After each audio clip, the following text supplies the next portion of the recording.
Саламатсыздар ма, құрметті оқырмандар. Бүгін біз сіздерге 2025 жылы, жалпы 2025 жылдың қаңтарында қазақстандықтарды қандай өзгерістер күтіп тұр, солар жайлы қысқаша шолып шықсақ.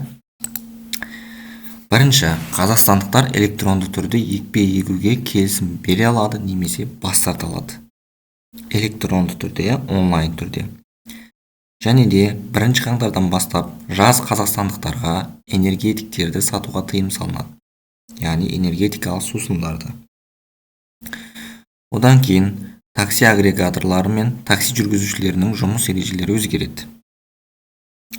Неше түрлі өзгерістер енгізілуі мүмкін, салық төлеу жайында, жаңағыдай ИП ашу, жеке кәсіпкерлік ашу деген сияқты.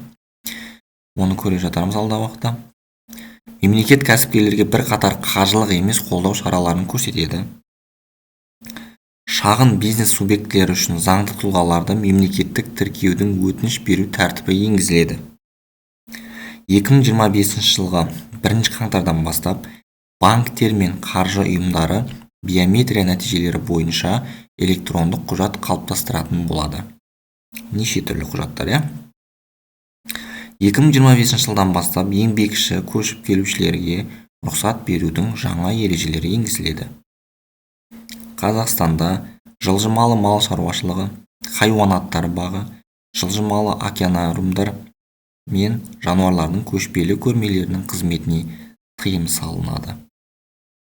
Және де 2025 жылдың 8 қаңтарынан бастап жеке деректерді сақтауға арналған серверлер Қазақстанда орналасуы керек болады.